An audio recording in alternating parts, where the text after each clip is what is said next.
Yo, what up, chat? Y'all seen by the title and the thumbnail, bro. We about to react to this woman who was forced to live with a deceased body for like 3 to 4 years, y'all.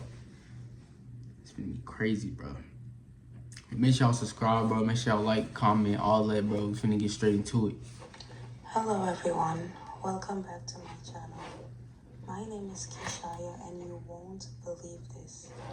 But before I get into the story, don't forget to subscribe to the channel and click the notification bell so you won't ever miss another one. Like and share the video as well if you enjoy and appreciate this type of content. Now let's get into the story. I opened the TikTok app and stumbled upon this 21-year-old Jay. She was partaking in the suspect trend where she stated, suspect mom let her live with a dead body for 3 to almost 4 years. Now, it seems like she was getting a lot of negative comments stating that she was not a victim, she was Negative comments actually is a crazy. criminal, and that she should have said something sooner. But you all let me know your opinions in the comment section below. Other people were asking for a story time, so she did do a more detailed video. But she stated that she is going to be posting a 2-hour video going even more in depth. Basically, she lived with her mother and grandmother, and she had a close relationship with her grandmother. But her grandmother was having health issues. One day, her grandmother had an accident, and as she was going to assist her, her mom stopped her and told her to close the door. She stated that she basically wasn't eating all of her meals because she was purposely leaving back some of her meals for her grandmother until one day her mother told her to stop giving her grandmother food. She said days would go by and she heard her grandmother cry until one day she stopped hearing her grandmother. Years went by and they lived life as usual, but under terrible conditions like no running. Dang, yo, chat. So y'all think like the mom didn't want the grandmother alive anymore, so she said stop beating her so she would be deceased? Like, cause you know they try to like use people for their life insurance money and all that, Medicaid income and all that, bro.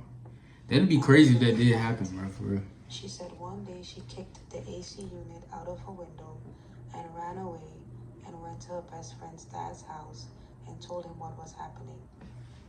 He had a friend who happened to be an officer, so he encouraged her to report it or he would have to report it. So she reported it. The police went to the house and did indeed find the remains of her grandmother in the house. Her mother was charged and is now facing 33 years in prison. And she said that she doesn't talk to her mother often. It's not that she can't, it's just her choice, because she still can't seem to understand why her mother did such an act, and her mother can't answer the question neither. I'm going to leave the video of her telling the story at the end of this video, and you can follow her on TikTok to keep following me. So that the end, bro? If you This video 10 minutes in the story, or you want to share your story, feel free to send me an email. My email address is in the... No, bro. So if you're here right now... Alright, there you go.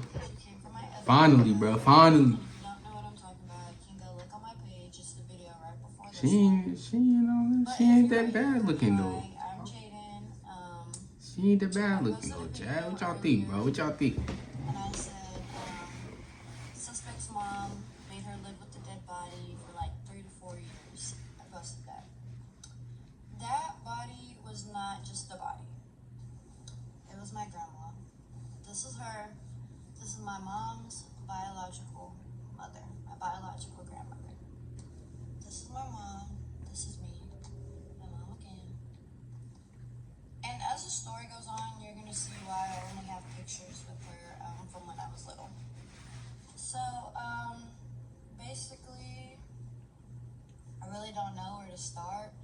I haven't really talked about this, like, actually giving my, like, full story to anyone, so this is kind of really the first time that I'm really, like, coming out with everything. And I just want to say before I get started, I'm still a human. My grandma was still a human being. She's resting now. I'm okay now. My mom is in jail. So basically, this started when I was about 11 or 12. I think I was 11, just turned 12, maybe. I know I was in the, it was 7th going to 8th grade. So, my grandma, she used to be like a pretty healthy person, but I guess strokes like run in like her side of the family or something, because my uncle ended up having one too. Well, he had one before my grandma actually. So my grandma had like a little stroke. I don't know like the categories of strokes or anything like that. So as time like went on, it started getting worse and like worse. Like she stopped working, stuff like that. One day, I guess she was trying to get like on her bed, and she had a stool by her bed, a wooden stool. It was like a big ass stool. I'm not gonna lie. It was by her bed. I guess she was trying to get on, or she was getting off, and she fell. I don't remember which one, because we were just coming home, and like it was like a whole thing. So I guess she falls. We come into the house, and she's like calling me. She's like, Jaden, like come help me.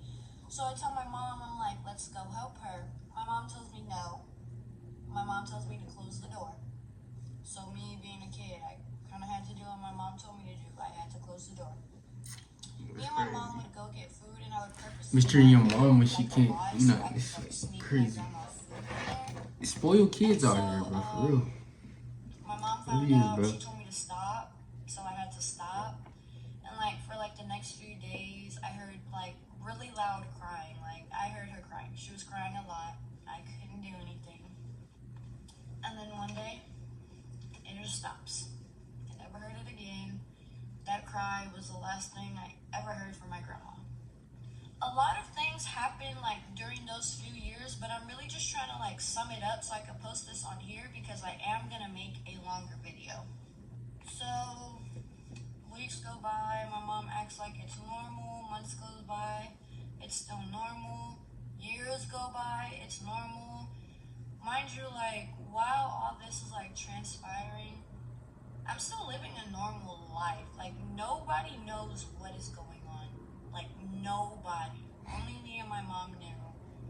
Which I still to this day don't understand. I've even asked my mom after why she did what she did, and she can't tell me. So Spiteful, the years bro. passed. I'm really getting fed up like with it, because mind you, like my house is terrible. I don't know if it was my grandma, but she knew that like I had to get out for us. So like the floors were breaking, the water stopped. The only light that worked in the house was the light in my room, which wasn't even my room. It was my mom's room, and like it was a whole thing. I'll get into detail on another video.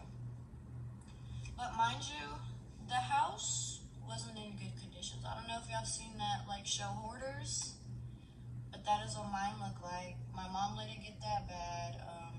We didn't have water. She would force me to use a bathroom in the tub.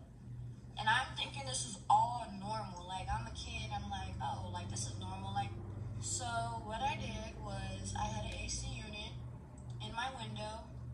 I cut the AC unit and I kicked it out. And I left. I ran and I went to my best friend's dad at the time.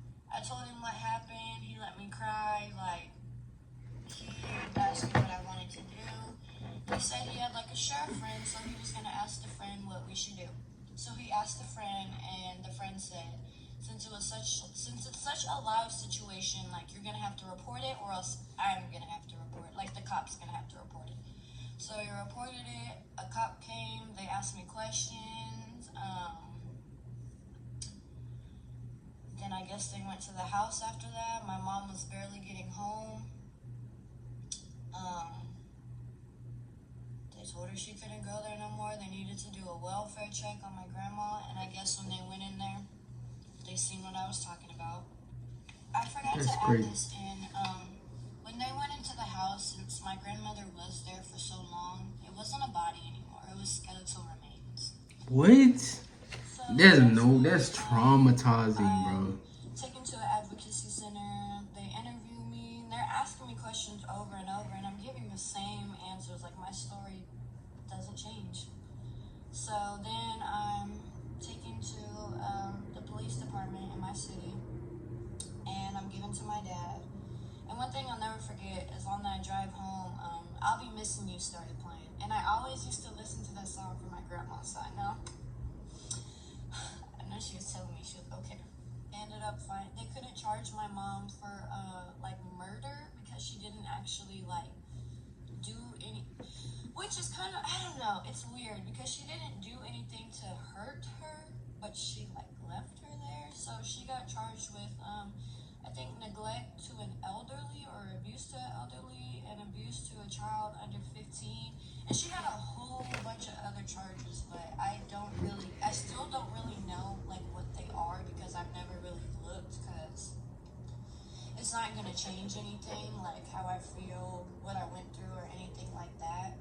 But she is in jail. She's doing 33 years.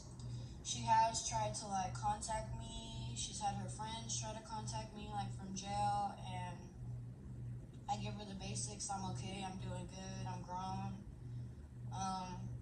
But I don't visit her, I don't call her. I've really only sent like 2 paragraphs in total to her, I think. And I asked her, why would you do this? Why? Because my family, we were all close. Like, when I get into the other video and like explain everything into detail, like, it just doesn't make sense to me. It still doesn't make sense to me. It still hurts me too. Like, I don't know. It's just weird. Let me add this too. This happened in Seguin, Texas. I now live in Louisiana. I completely left the state. I left everything. Like, I'm good now. But that's really all I'm gonna like get into right now, because I am gonna make another video, like I have said like 50 million times in here. But yeah. And I don't know like how people are just like finding out about this, because I do talk about it a lot. I have really dark humor because I really went through some shit. So I like to make jokes out of my humor. I don't make jokes out of like what happened in a way, but I do like, I cope with it, you know? Like, it happened when I was like 12 to 16. I'm 21 now. I'm okay. My grandma's resting. I know she's okay. She's with the rest of the family. I just gotta keep living for her. So, yeah, that's my story. If I could keep the comments nice, because like, it kind of took a lot for me to like talk I'm about. gonna start there, bro. Y'all let me know how y'all feel, bro. If y'all had to live and see one of your family members deceased and skeleton in your house, you gotta live with that and walk past them every day, bro. That's traumatizing for real, bro. That's sick. I could never do nothing like that, bro. Y'all let me know how y'all feel about that in the comments, bro. I'm gonna catch y'all on my next one. I'm out. Peace.